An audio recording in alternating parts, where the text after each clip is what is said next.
In last year's budget, the Sask party cancelled the Go Green Fund, one of the few climate change projects they've ever worked on. They eliminated the program even though it was producing results for Saskatchewan.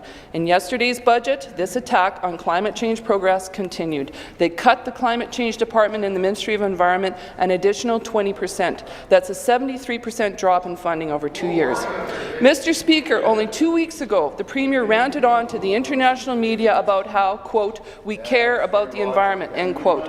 Mr. Speaker, is this how the Premier shows it? Why is the Sask Party government continuing to ignore the effects of climate change by cutting its funding by 20% more, such a stark contrast to the Premier's public statements?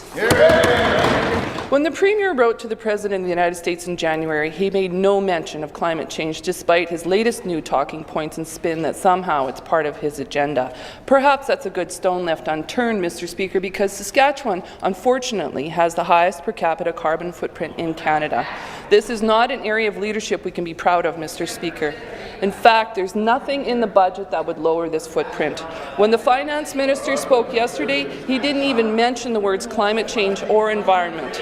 Mr. Speaker, literally, there's nothing in this budget about environment or climate change. The world is watching. Why is climate change not a priority for this government? Mr. Speaker, we know this government is working on CO2 research. With all the news on IPAC recently, we're quite aware of that. However, carbon capture technology, which is still in the future, is only one piece of the puzzle. The facts are that this province's greenhouse gas emissions are the highest in the country, and the Sask Party has reduced its emission targets, whittled down its regulations, and cut funding at every step of the way. Climate change will affect our province's agriculture, our resource sector, and ultimately our people and our environment. With all these cuts to the programs that might have made a change, what is this government doing to implement a plan on reducing greenhouse gas emissions?